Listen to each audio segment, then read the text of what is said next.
থেকে 1 বছর আগে ওই বাগানের পাশ দিয়া 2 জন ইহুদি পণ্ডিত যাইতেছে। ওরা আপনার এই গুহা দেইকা একজন আরেকজনকে কয়, তাওরাত কিতাবে এই গুহার কথাই বলা হয়েছে, যেই গুহায় আখেরি নবী মদিনায় হিজরত করার সময় 3 দিন কাটাইবেন। এই কথা আমি সাবধানে শুনেছি। শোনা মাত্রই আমি আমার বাসস্থান পরিবর্তন করে এই গুহার মধ্যে চলে এসেছি আপনার নুরানি বরকতি চেহারা দেখার জন্য। কিন্তু আপনার আবু বকর পা দিয়ে আমার মুখটা আটকায় রাখছে গো নবী। আমার আজকে দীর্ঘদিনের মনের আশা পূরণ হইতে চলছে, অথচ আবু বকরের কারণে আমি পারতেছি না। বাধ্য হয়ে আমি কামড় দিছি গো নবী। ও গো নবী, আপনার নুরানি চেহারা দেখার জন্য আল্লাহ নবী পবিত্র লব মুবারক আবু বকর সিদ্দিকের পায়ে লাগায় দিলেন। সাথে সাথে সাপের বিষ পানি হয়ে গেল। আবু বকর সিদ্দিক রাদিয়াল্লাহু তাআলা আনহুর ওই রাতের কুরবানি, হিজরতের রাতের কুরবানি, হযরত ওমর ডাক দেয়া বলে, ভাই আবু বকর, আমার জীবনের সব নেকি তোমাকে দিয়া দিলাম, শুধু বিনিময়ে আমাকে ওই 1 রাতের নেকি দিয়ে দাও। সিদ্দিক আকবর তখন বলেন, ভাই ওমর, আমি নিজেও তো জানি না ওই রাতে আমার কেমন নেকি হয়েছে। চলো আমরা দুজন মায়ার নবীর কাছে যাই। দুজন চলে আসলেন আল্লাহর নবীর কাছে জানার জন্য। সিদ্দিক আকবর বলেন, নবী গো, আমরা দুজন জীবনের নেকি বদলা বদলি করতে চাই। নবী বলেন, কেমন করে? হযরত ওমর বলেছে তার জীবনের সব নেকি আমাকে দিয়ে দিবে, আর আমি শুধু তার 1 রাতের নেকি দিব। আল্লাহর নবী তখন বলেন, আবু বকর, সেটা কোন রাত? বলতেই সিদ্দিক আকবর কয়, নবী গো, সেটা হলো আপনার সাথে হিজরতের রাত। আল্লাহর নবী রহমতের নবী বলে, আবু বকর, আমি কোনো ফয়সালা দিব না, আমি কোনো রায় দিব না রে আবু বকর। কারণ আমার মতে কার মন খুশি হয়, কার মন বেজার হয়? দুজন তো আমার মায়ার নবীর দুজন ঘনিষ্ঠ বন্ধু। একজন নবীর ডান হাত আর একজন নবীর বাম হাত। নবীদের কলিজার বন্ধু হলেন 2 জন। এই দুনু বন্ধুকে নিয়ে আমার মায়ার নবী আজও মদিনার রওজা আধারে 2 বন্ধুকে পাশে নিয়ে নবী শুয়ে রইছেন। এজন্য মায়ার নবী কয়, আমি কোনো মত দিব না, তবে যেই রাতের ফজিলতের কথা তুমি জানতে চাও এটা বলতে পারি রে আবু বকর। তোমার ওই 1 রাতের নেকি যদি 1 পাল্লায় রাখা হয়, শুধু তোমার ওই 1 রাতের নেকি যদি 1 পাল্লায় রাখা হয়, আর গোটা উম্মতের নেকি যদি 1 পাল্লায় রাখা হয়, তবুও তোমার পাল্লা ভারী হবে। ও উসমান, যদিও তুমি ধনী, থাকতে জান্নাতের সার্টিফিকেট পেয়েছো, তোমার কাছ থেকে সহযোগিতার সাহায্য নিয়ে যেই গরিব সাহাবীরা দুনিয়াতে চলছে, যারা তোমার সাহায্য পায়া চলছে, খাইছে, এরাও তুমি উসমানের 500 বছর আগেই জান্নাতে ঢুকবে। উসমান গনি রাদিয়াল্লাহু তাআলা আনহুর চোখ দিয়ে দরদর করে পানি পড়ে, আর তিনি কান্দেন, নবী গো, আমি তো আখিরাতের লাইনে প্রতিযোগিতায় জিততে চাই। দুনিয়ার সম্পদ যদি আমাকে যদি পিছনে ফেলায় দেয় জান্নাতে যাওয়ার প্রতিযোগিতায়, এই সম্পদ দিয়ে আমি কি করব গো নবী? সম্পদ আমি কমাবো কেমনে? আল্লাহর নবী কয়, সম্পদ কমবে না যতদিন পর্যন্ত তুমি দান সদকা বাড়াইবা। যেইবারে যেই হারে তুমি দান করো, এই হারে যদি তুমি দান করতে থাকো, সম্পদ কমবে না, বরং বাড়বে। আর যদি সম্পদ কমাইতে চাও, দান করা বন্ধ করে দাও, সম্পদ কমে যাবে। সুবহানাল্লাহ। আমরা তো মনে করলে দান করলে সম্পদ কমে, আর নবী বলতেছেন দান করলে সম্পদ বাড়ে। আল্লাহ বলেন দান করলে সম্পদ বাড়ে। ইয়ামহাকুল্লাহুর রিবা ওয়া ইউরবিস সাদাকাত। আল্লাহ বলেন সুদ খাইলে তোমরা দেখো সম্পদ বাড়ে, আমি আল্লাহ দেখি সুদ করে সম্পদ কমে। আর দান করলে তোমরা দেখো সম্পদ কমে, আর আমি আল্লাহ দেখি বাড়ে। এইবার আল্লাহ নবীকে উসমান গনি কয়, ইয়া রাসূলুল্লাহ, ওগো নবী, আমি তো সম্পদের হক আদায় করলাম, কেন, কি জন্য আমাকে পরে জান্নাতে যাওয়া লাগবে? আল্লাহ নবী গো, আমার বুঝে আসে না। মায়ার নবী দয়ার নবী তখন বলেন, ওসমান তুমি বুঝতে চাও বুঝি? বলে, ইয়া রাসূলুল্লাহ, আমি বুঝতে চাই গো নবী, কেন, কি জন্য, আমার ভুলটা কি, আমার অপরাধটা কি? নবী কয়, ওসমান রে, কোনো অপরাধ নাই, এটা আমার আল্লাহর ইনসাফ, অপরাধ তোমার কিছু না। তাও আমি তোমাকে আর একটু ভালো করে বুঝাই। এই বইলেই মায়ার নবী মসজিদে নববীতে সাহাবায়ে কেরাম ভরপুর। আল্লাহ নবী বলে, উসমান তুমি দাঁড়াও। সাহাবায়ে কেরামের মাঝখান থেকে উসমান গনি রাদিয়াল্লাহু তাআলা আনহু তিনি দাঁড়ালে পরে নবী জিজ্ঞেস করেন, উসমান রে, আজ সারাদিন তুমি কি খাইছো? আমি নবীর একটু হিসাব দাও। উসমান গনি কয়, নবী গো, ঘুম থেকে ওইটা বাসি রুটি খাইছি, নাস্তার সময় নাস্তা করেছি, আবার দুপুর বেলা পোনা গোশত রুটি খাই আপনার কাছে এসেছি। আল্লাহর নবী রহমতের নবী বলেন, উসমান তো এবার তুমি বসো, একদিনের হিসাব আমি নবী তোমার কাছ থেকে চাইলাম। কথা বলছো তুমি তিনটা, ঘুম থেকে ওইটা খাইছো বাসি রুটি, নাস্তার সময় নাস্তা করছো, দুপুরবেলা পোনা গোশত রুটি খাইছো, অর্থাৎ তিনবার খানা খাইছো, তিন কথা বলছো, এইবার তুমি বসো। ওসমান গনিরে তিনি বসায় দিলেন। এরপরে নবী বলেন, আমার গরিব সাহাবীদের ভিতরে আমার আব্দুল্লাহ ইবনে মাসউদ কই রে, আমার আব্দুল্লাহ ইবনে মাসউদ একটু দাঁড়াও, আমি নবীর কাছে বলো, আজ সারা দিন তুমি কি খাইছো?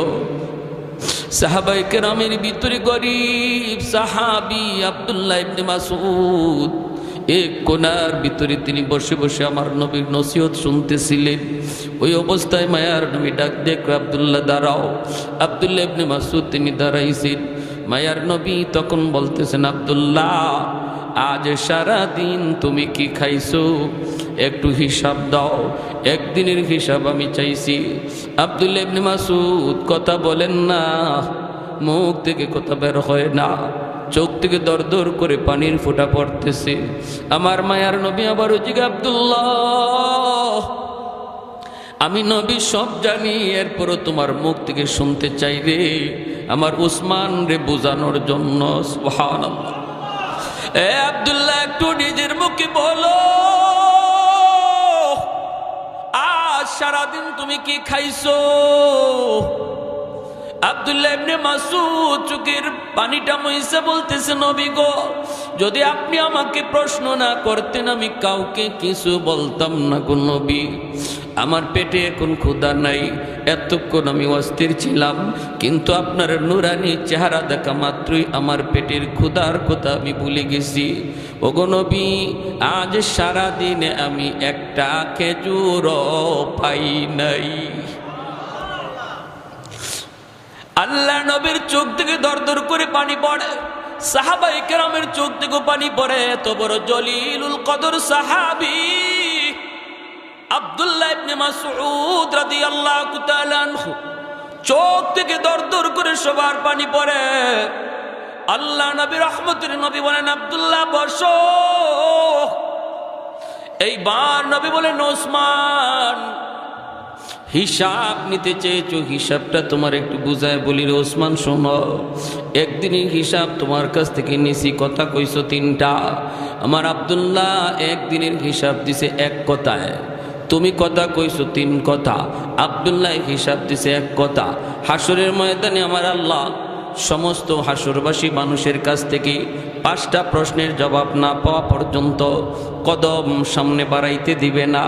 এর ভিতরে একটা প্রশ্ন হলো, বিমালিহি মিন আইনা ইকতাসাবাহু ওয়া ফিমা আনফাকাহু, সম্পদ তুমি কোন পথে কামাই করেছ, কোন পথে সম্পদ ব্যয় করেছ, এই হিসাবটা আল্লাহ সবার কাছ থেকে নিবে। ও ওসমান, সম্পদ তোমার বেশি হওয়ার কারণে আল্লাহ পাক যখন হিসাব নিবে, সম্পদ তুমি হালাল পথে কামাই করেছো, হিসাব তোমার ওকে, কিন্তু বেশি হওয়ার কারণে টাইম লাগবে বেশি। একদিনের হিসাব দিতে তুমি 3 কথা কইছো, সময়ও লাগছে তোমার বেশি। আব্দুল্লাহ এক কথায় জবাব দিয়ে দিছে, সময় লাগছে তার কম। হাসরের ময়দানে ধনীদের সম্পদ বেশি হওয়ার কারণে হিসাব দিতে সময় লাগবে বেশি। আল্লাহ তখন পিছনে তাকায় দেখবে গরিব দাঁড়ায় রইছে। আল্লাহ তখন কইব তুই বাইপাস চইলা আয়। ধনীর সম্পদ বেশি হওয়ার কারণে তার সময় লাগতেছে বেশি, কিন্তু বান্দা তোমার তো সম্পদ কম ছিল, তুমি কম কথায় জবাব দিবা। ধনীর পিছনে থাকলে তোমার কষ্ট হবে। আল্লাহ গরিবদেরকে বলবে বাইপাস হিসাব দিতে চলে আসো। গরিবরা বাইপাস আল্লাহর কাছে হিসাব দিয়া, অল্প সম্পদ অল্প কথায় জবাব দিয়া, তোমাদের হিসাব দেওয়ার টাইমের আগেই গরিব 500 বছর আগে জান্নাতে ঢুকে যাবে। আহাদুল লাইসা কামিসলি সামাদুল লাইসা কাফাদলি লিমানিল মুলকু তুগু ই তু সাজাওয়ার খুদাই তো খুদাবন্দে আমি নি তো খুদাবন্দে জাসারি তো খুদাবন্দে জমি নি তো খুদাবন্দে সমাই তু রহিমি তু করিমি তু সমিঈ তু বসিরি তু মুইজ্জি তু মুদিল্লি তু মালিকিল আরশি বাজাই বরি আজ খুরদন ও খুফতন বরি আজ তোহমত মরদন বরি আজ ভীম উমিদি বরি আজ রঞ্জ বালাই। আল্লাহু আকবার। আলা ইন্না আউলিয়া আল্লাহ লা খাউফুন আলাইহিম ওয়ালা হুম ইয়াহজানুন আল্লাযীনা আমানু ওয়া কানু ইয়াত্তাকুন। এজন্য রে আমার ভাই বলতেছিলাম, আল্লাহ পাক কয় বান্দারে তুমি যদি মুত্তাকি হতে পারো, তোমার জীবনে কোনো ভয় নাই, কোনো চিন্তা নাই। মুত্তাকি কেমনে হইতে হয়? ঈমান এবং তাকওয়ার দ্বারা। ঈমান এবং আল্লাহর ওলি কেমনে হইতে হয়? ঈমান আর তাকওয়ার দ্বারা। তাকওয়া কেমনে হাসিল করতে হয়? একটা আমল হলো পবিত্র রমজান মাসে রোজা রাখার দ্বারা। রমজানের রোজা রাখার দ্বারা রোজাদার তাকওয়াওয়ালা হয়। কি হয়? কাকে বলে? আল্লাহর ভয়ে গুনাহ ছেড়ে দেওয়াকে তাকওয়া বলে। আল্লাহর ভয়ে গুনাহ ছেড়ে দেওয়াকে তাকওয়া বলে। কেমনে রোজায় আল্লাহর ভয়ে গুনাহ ছাড়ায়? একজন রোজাদার দিনের বেলা দরজা বন্ধ করেও কখনো খায় না, পানি পান করে না। রোজাদার রোজা রাখলো শুধুমাত্র আল্লাহর জন্য রাখে, মানুষকে দেখানোর জন্য কোনো রোজা রাখে না। যদি মানুষকে দেখানো তার উদ্দেশ্য হতো, তাহলে দরজা বন্ধ করে রোজাদার পানি খাইতে পারত, দরজা বন্ধ করে খানা খাইতে পারত, ঠিক না? কিন্তু প্রচন্ড তৃষ্ণা, এরপরও খায় না, পানি পান করে না। হাতের সামনে ঠান্ডা পানি, প্রচন্ড তৃষ্ণা, এরপরও না না। ভালো করে দেখতেছে দরজা বন্ধ, কেউ দেখবে না, কেউ দেখবে না। পানি পান কইরা দরজা কইলা মানুষের কাছে যাইয়াই নিজেকে রোজাদার প্রকাশ করতে পারবে, কেউ বুঝবেও না। ইফতারের সময় ইফতারে শামিল হবে, কেউ বুঝবে না সে রোজা ভাঙছে। এরপরও রোজাদার না না, এরপরও সে রোজা ভাঙে না। দরজা বন্ধ করো, পানি পান করে না। দরজা বন্ধ করো, পেটের ক্ষুধায় কিছু খায় না, শুধুমাত্র কারে ডরাইয়া। আর একটু জোরে কোন? কারে ডরাইয়া। আল্লাহ পাক রব্বুল আলামিন কয় বান্দারি রোজা তোমারে কি শিখায় গেল? রোজা তোমারে শিখায় গেল দরজা বন্ধ করলো আমি আল্লাহ দেখি, কেউ না দেখলো আমি আল্লাহ দেখি। রাতের অন্ধকারে কেউ না দেখলো আমি আল্লাহ দেখি। এই সবকটা রমজানের রোজা তোমারে শিখায় গেছে। আর এই জন্যই তুমি দরজা বন্ধ করো, কিছু খাও নাই, অন্ধকার হয়ে গেছে এরপরও কিছু খাও নাই। না না না না, তোমার দিলের ভিতরে ছিল আমার আল্লাহ আমাকে দেখে, আমার আল্লাহ আমাকে দেখে, আমার বয়ে তুমি হালাল জিনিস থেকেও বিরতি ছিল।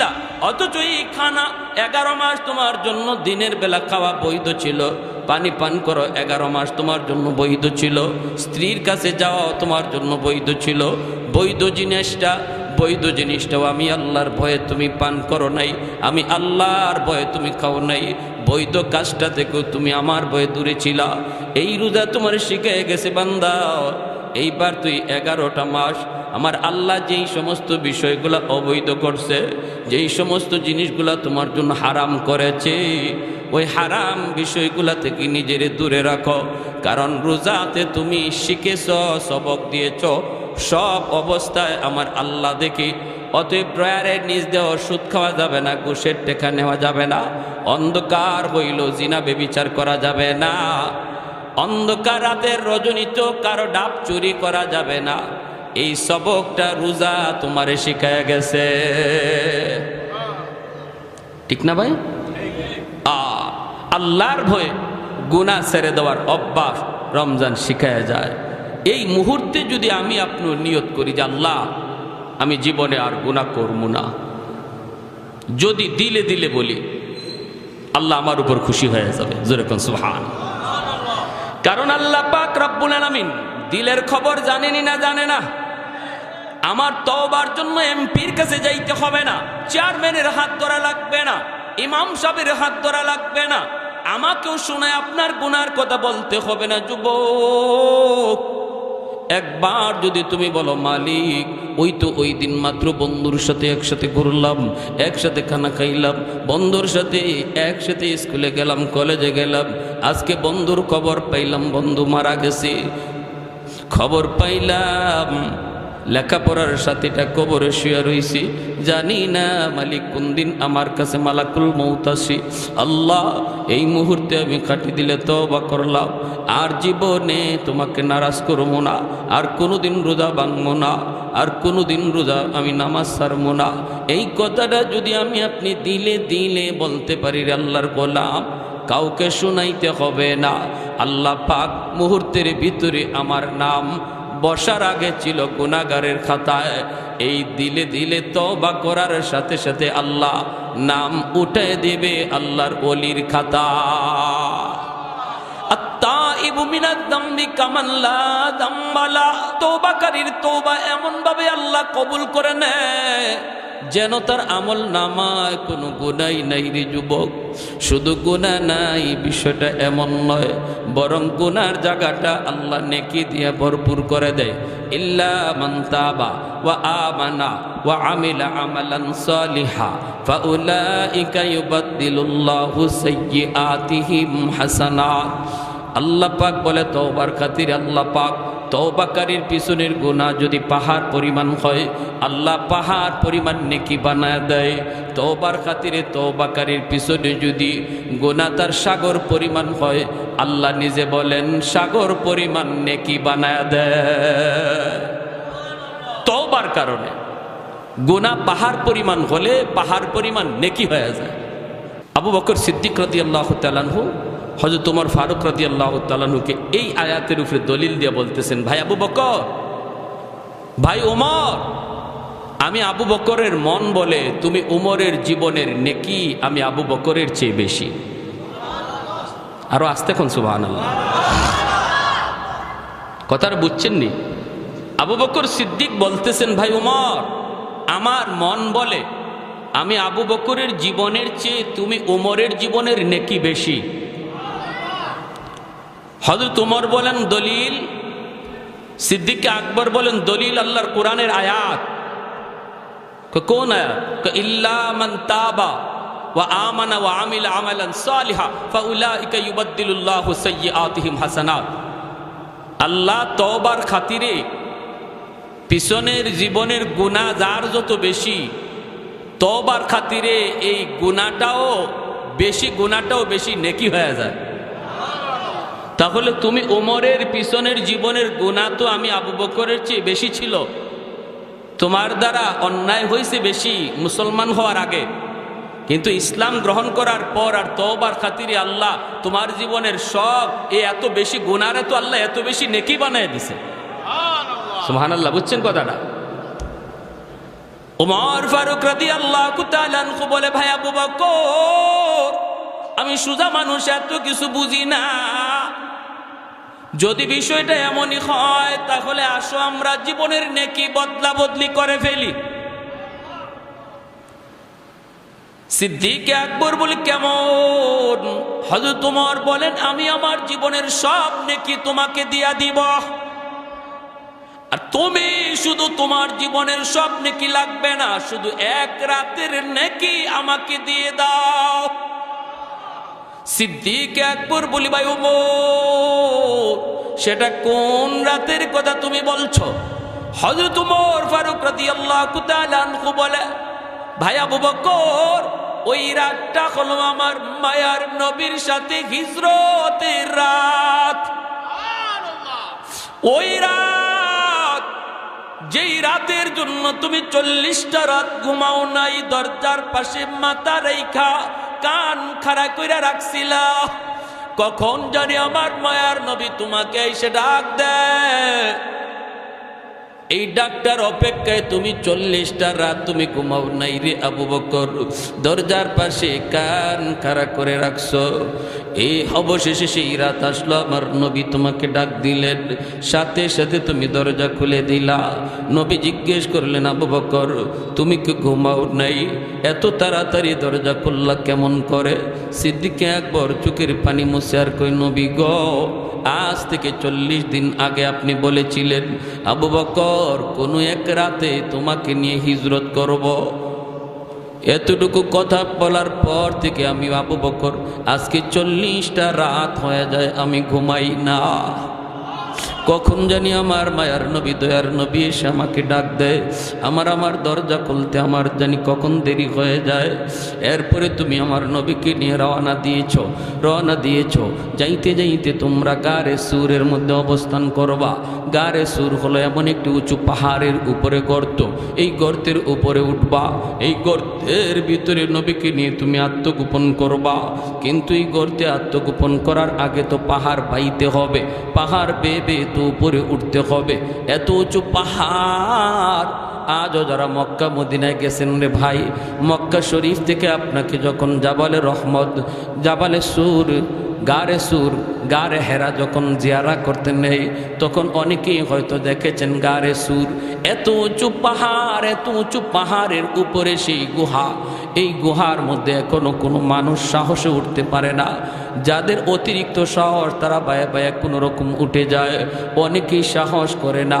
গারে হেরাতে কোনো রকম সাহস করে উঠা যায়, কিন্তু গারে সুরে উঠা যায় না। আমি তো 3বার আল্লাহ পাক নেওয়াইছি, একবারও গারে সুরে উঠতে পারি নাই, সাহসী করতে পারি নাই। যদিও সৌদি সরকার এখন রাস্তা করে দিয়েছে, গোড়ায় রাস্তা করে দিয়েছে, জায়গায় জায়গায় তোমার জন্য পানির ব্যবস্থা আছে, জুসের ব্যবস্থা আছে, এরপরও সাহস হয় না। হযরত ওমর ফারুক রাদিয়াল্লাহু তাআলা আনহু বলতেছেন, ওই সময় তো এমন রাস্তাও ছিল না, শুধু একটা পাথরের উপরে আরেকটা পাথর লাগানো, পাথর বেয়ে সেই পাহাড়ের উপরে ওইটা গাড়ের মধ্যে অবস্থান করতে হয়েছে। আবু বকর সিদ্দিককে হযরত ওমর ডাক দেয়া বলে, ভাই আবু বকর, ওই পাহাড়ের কিনারায় যায় তুমি আমার মায়ার নবীকে বলেছিলে, নবী গো পাহাড়টা অনেক উঁচু গো নবী, আপনি পাহাড় বেয়ে উঠতে আপনার বড় কষ্ট হবে, আপনি কষ্ট করবেন না গো নবী, আপনি আমার পিঠে উঠুন। আমার মায়ার নবীর নিজের পিঠের মধ্যে উঠাইয়া আর পাথর বায়া নবীকে কান্দে লইয়া তুমি পাহাড়ের উপরে উঠছিলা। ওই গুহার কিনারায় যাইয়াও তুমি নবীকে বলেছো, নবী গো আপনি আগে ঢুকবেন না, আগে আমি ঢুকবো, দেখবো গুহার ভিতরটা নিরাপদ কিনা।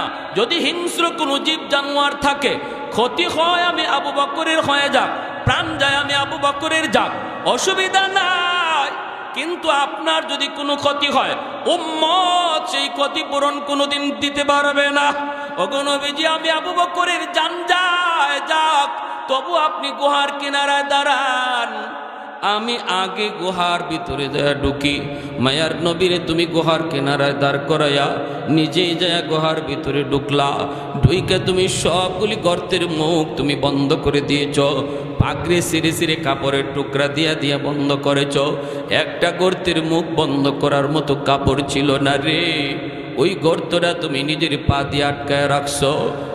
সাপ যদি থাকে যেন আমার পায়ে কামড় দেয়, তবু আমার মায়ার নবীর যেন ক্ষতি না হয়, নিজের পা দিয়া গর্ত আটকায় রাখছো।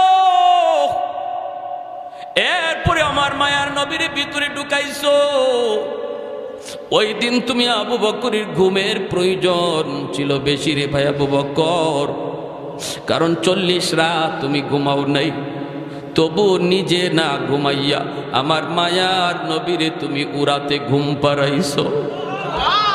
নিজের উরুটার মধ্যে আমার মায়ার নবীরে ঘুম পাড়াইছো। যেই গর্তটা পা দিয়ে আটকায় রাখছো, এই গর্তেই ছিল বিষাক্ত সাপ। যেই সাপটা আজকে 1 বছর যাবত এই গুহায় অবস্থান করে আমার মায়ার নবীর চেহারা দেখার জন্য। তোমার পায়ের কারণে সাপ বের হতে পারে না, বাধ্য হয়ে সাপে তোমার কামড় দিল। সেই বিষাক্ত সাপের বিষের যন্ত্রণায় তোমার চেহারা পর্যন্ত কালো হয়ে গেল, চোখ দিয়ে টপ টপ করে পানি পড়তে লাগলো, সারা শরীরের ভিতরে বিষের যন্ত্রণা। কিন্তু এরপরে তুমি বডি নাড়াচড়া করো না, হজম করে রাখতেছো, দাঁতে কামড় দেওয়া রাখতেছো, এরপরে তুমি নড়াচড়া করো না, কারণ আমার মায়ার নবীর ঘুম ভেঙ্গে যাবে। আমি যদি বডি নাড়াচড়া করি আমার রহমতের নবীর ঘুম ভেঙ্গে যাবে গো। না না, বিষাক্ত সাপের যন্ত্রণাও তুমি কামড় দিয়ে হজম করে রাখছো। তোমার এক ফোঁটা চোখের পানি আমার নবীর পবিত্র গালে দেয়া পড়ল, গালে পড়া মাত্রই নবীর ঘুম ভেঙ্গে গেল। আল্লাহ নবী ঘুম থেকে উঠে দেখেন তোমার চেহারা কালো হয়ে গেছে। নবী জিজ্ঞেস করেন, আবু বকর চোখে পানি, চেহারা কালো, ঘটনা কি? কই নবী গো আমাকে সাপে কামড় মারছে। আল্লাহ নবী সাপরে ডাক দিলেন, সাপ আল্লাহর হুকুমে জবান চায়, আল্লাহ সাপের জবান খুলে দিলেন। সাপ ডাক দেয়া, কই নবী গো আমি ওই বাগানে থাকতাম, খেজুর বাগানে। আজ থেকে 1 বছর আগে ওই বাগানের পাশ দিয়া 2 জন ইহুদি পণ্ডিত যাইতেছে। ওরা আপনার এই গুহা দেইকা একজন আরেকজনকে কয়, তাওরাত কিতাবে এই গুহার কথাই বলা হয়েছে, যেই গুহায় আখিরি নবী মদিনায় হিজরত করার সময় 3 দিন কাটাইবেন। এই কথা আমি সাবধানে শুনেছি। শোনা মাত্রই আমি আমার বাসস্থান পরিবর্তন করে এই গুহার মধ্যে চলে এসেছি আপনার নুরানি বরকতি চেহারা দেখার জন্য। কিন্তু আপনার আবু বকর পা দিয়ে আমার মুখটা আটকায় রাখছে গো নবী। আমার আজকে দীর্ঘদিনের মনের আশা পূরণ হইতে চলছে, অথচ আবু বকরের কারণে আমি পারতেছি না, বাধ্য হয়ে আমি কামড় দিছি গো নবী। ও গো নবী, আপনার নুরানি চেহারা দেখার জন্য আল্লাহ নবী পবিত্র লব মুবারক আবু বকর সিদ্দিকের পায়ে লাগায় দিলেন, সাথে সাথে সাপের বিষ পানি হয়ে গেল। আবু বকর সিদ্দিক রাদিয়াল্লাহু তাআলা আনহুর ওই রাতের কুরবানি, হিজরতের রাতের কুরবানি, হযরত ওমর ডাক দেয়া বলে, ভাই আবু বকর আমার জীবনের সব নেকি তোমাকে দিয়া দিলাম, শুধু বিনিময়ে আমাকে ওই 1 রাতের নেকি দিয়ে দাও। সিদ্দিক আকবর তখন বলেন, ভাই ওমর আমি নিজেও তো জানি না ওই রাতে আমার কেমন নেকি হয়েছে, চলো আমরা দুজন মায়ার নবীর কাছে যাই। দুজন চলে আসলেন আল্লাহর নবীর কাছে জানার জন্য। সিদ্দিক আকবর বলেন, নবী গো আমরা দুজন জীবনের নেকি বদলা বদলি করতে চাই। নবী বলেন, কেমন করে? হযরত ওমর বলেছে তার জীবনের সব নেকি আমাকে দিয়ে দিবে, আর আমি শুধু তারে 1 রাতের নেকি দিব। আল্লাহর নবী তখন বলেন, আবু বকর সেটা কোন রাত? বলতেই সিদ্দিক আকবর কয়, নবী গো সেটা হলো আপনার সাথে হিজরতের রাত। আল্লাহর নবী রহমতের নবী বলে, আবু বকর আমি কোনো ফয়সালা দিব না, আমি কোনো রায় দিব না রে আবু বকর, কারণ আমার মতে কার মন খুশি হয় কার মন বেজার হয়। দুজন তো আমার মায়ার নবীর দুজন ঘনিষ্ঠ বন্ধু, একজন নবীর ডান হাত আর একজন নবীর বাম হাত। নবীদের কলিজার বন্ধু হলেন 2 জন।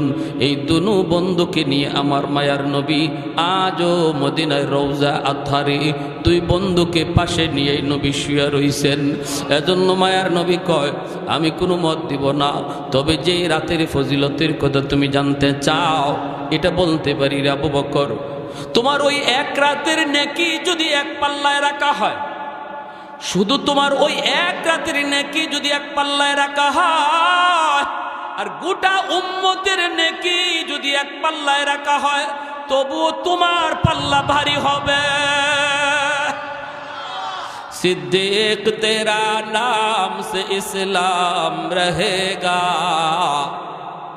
सिद्दीक तेरा नाम से इस्लाम रहेगा, दुनिया की सदाकत में तेरा नाम रहेगा, दुनिया की सदाकत में तेरा नाम रहेगा।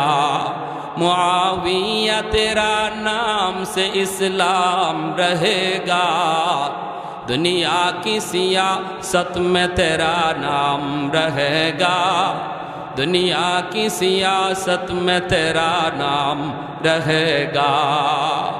एक तो जोरे सुरे बोली अल्लाहु আকবার, आरो जोरे अल्लाहु আকবার। এর জন্যই আল্লাহ পাক কয়, এ বান্দা যখনই তুমি তওবা করবা, তওবা করতে এমপির কাছে যেতে হয় না, তওবা করতে চেয়ারম্যানের হাত ধরতে হয় না, তওবা করতে মেম্বারের কাছে যাওয়া লাগে না, তওবা করতে পয়সা খরচ করা লাগে না, তওবা করতে ইমাম সাহেবের হাত ধরতে হয় না। মনে মনে দিলে দিলে বৈশা যদি কো মালিক যা করেছি জীবনে ভুল করেছি আর ভুল করবো না, জানি না এই রাত আমার জীবনের শেষ রাত কিনা গো, জানি না এই মাহফিল আমার জীবনের শেষ মাহফিল কিনা, এই কথা মনে কইরা এই জায়গায় বৈশা যদি আমি আপনি তওবার নিয়ত করে ফেলি, আল্লাহ পাক রব্বুল আলামিন কয় বান্দারে বসার আগে তোমার নাম ছিল গুনাহগারের খাতা, এই তওবার নিয়তের সাথে সাথে নাম উঠে যাবে আল্লাহর ওলির খাতা। কারণ আমার জীবনের পিছনে শুধু গুনাহ থাকবে না, বিষয়টা এমন না, বরং সমপরিমাণ গুনাহকে আল্লাহ নেকি বানায়া দিবে। গুনাহও থাকবে না, নেকিও ডাবল বেড়ে যাবে। তওবার এত পাওয়ার, এত পাওয়ার, এত পাওয়ার। এজন্য ভাই আমি বলতেছি সব জিনিসে সময় লাগে, সময় লাগে না শুধু আল্লাহর ওলি হইতে রে ভাই, সময় লাগে না শুধু আল্লাহর ওলি হইতে। এই জায়গায় বসে আমরা আল্লাহর ওলি হওয়া সম্ভব, ঠিক কিনা জোরে বলেন? বিশেষ করে যুবক যদি যৌবনকালে আল্লাহরে ভয় কইরা তওবা করে নেয়, তাহলে আল্লাহ তার উপরে, বুড়া মানুষের আগে আল্লাহ যুবকের উপরে বেশি খুশি হয়। কারণ যুবক যৌবনের চাহিদা হলো গুনাহ করা, যৌবনের চাহিদা হলো জিনা করা, যৌবনের চাহিদা হলো মিথ্যা কথা বলা, যৌবনের চাহিদা হলো ডাব চুরি করা, যৌবনের চাহিদা হলো এরকমভাবে গান বাজনার আয়োজন করা। কিন্তু যেই যুবক যৌবনে পাগলামি করে না, যৌবনে তার মসজিদে পাওয়া যায়, যৌবনে তার মুখে দাড়ি দেখা যায়, যৌবনে তার মাথায় টুপি পাওয়া যায়, যৌবনে যেই যুবককে বাপমার সেবা করতে দেখা যায়, যৌবনে যেই যুবককে মুরব্বীদের শ্রদ্ধা করতে দেখা যায়, এই যুবক যৌবনী আল্লাহর ওলির খাতায় নাম লিখায়। এই জমিনে যত আল্লাহর ওলি হয়ে গেছেন সবাই ওলি হয়েছেন যৌবনকালে। আল্লাহু আকবার। সবাই ওলি হয়েছেন যৌবনকালে। যৌবনকালে, যৌবনকালটা হলো আল্লাহর ওলি হওয়ার বয়স, যৌবনকাল হলো আল্লাহর ওলি হওয়ার বয়স। এজন্য রে যুবক, তোমার যৌবনের সেজদার উপরে আল্লাহ এত খুশি। আল্লাহ পাক রব্বুল আলামিন কয়, প্রতিদিন জমিন আল্লাহর কাছে আবদার করে, মালিক অনুমতি দাও এই গুনাহগার জমিনটা আমি ধ্বংস করে ফেলি। ও মালিক, সুদখোরের 5 তলা বিল্ডিং এর লোড আমি জমিন আর নিতে পারি না। ওই যে গুনাহগারের পায়ের আওয়াজ, জিনাকুরের পায়ের আওয়াজ, মদকুর গাঞ্জাকুরের পায়ের লোড আমি জমিন আর নিতে চাই না। আসবিরু ইলা মাতা আসবিরু, আর কত আমি ধৈর্য ধরব, আর কত ধৈর্য ধরব। আল্লাহ পাক কইরে, জমিন চুপ কর। এই জমিনের ভিতরে আমি আল্লাহ দেখি কেমন অন্যায় হয়, কেমন অত্যাচার হয়, কেমন জুলুম হয়, কেমন গুনাহ হয়, এরপরও আমি কেন ধরি না জানুনি? এরে জমিন, এই জমিনের ভিতরে আমি আল্লাহ আমার কিছু বান্দা বান্দি বানাইছি, এদেরকে আমি আল্লাহ বড় আদর করে বানাইছি।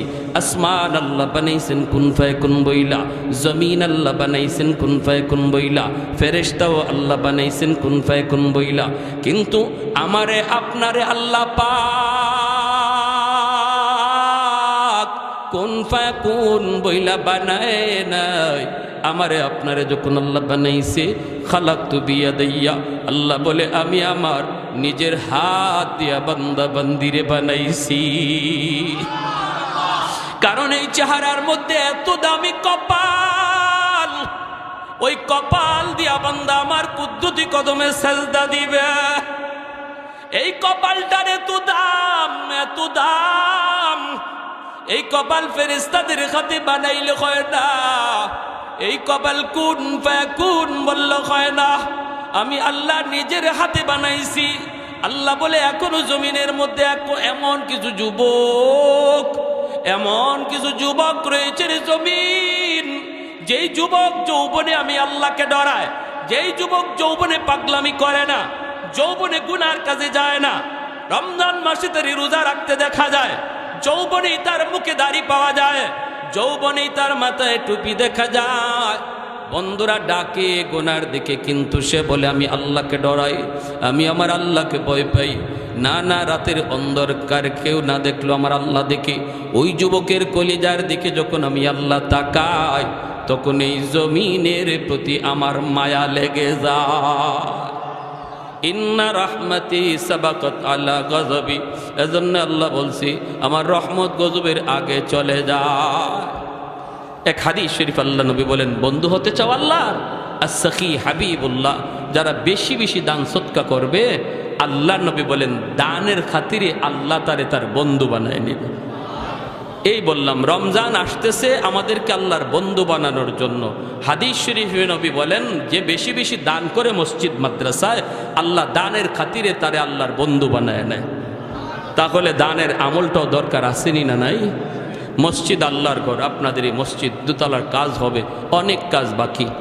আল্লাহর ঘর, যে এলাকার মসজিদ যত সুন্দর এই এলাকার মানুষ তত সুন্দর, যে এলাকার মসজিদ যত সুন্দর আল্লাহ ওই এলাকার মানুষের ঘর বাড়িকে তত সুন্দর বানায় দেয়। আমার ঘর খুব সুন্দর, কিন্তু আল্লাহর ঘরের কাজ বাকি। আমি খেয়াল করলে না করলে আল্লাহ নারাজ হয়। আমি যদি আল্লাহর ঘরের দিকে তাকাই, আল্লাহ আমার ঘরের দিকে তাকায়। যেরকম সুবহানাল্লাহ। এজন্য একজন ভাই বলেন, হুজুর আমি ইনশাল্লাহ 10 ব্যাগ সিমেন্ট দিব, 50 ব্যাগ বস্তা সিমেন্ট দিব, অথবা হুজুর আমি 1 টন আধা টন রড দিব। যার যার খুশি অনুযায়ী, যিনি সবার আগে বলবেন তৌফিক অনুযায়ী। আমি জানি না আপনাদের কার কেমন তৌফিক আছে, তবে শুধু আমি কিছু দিল চাই, আমি কিছু মন চাই। এমন কিছু মনওয়ালা কিছু মানুষ যে তার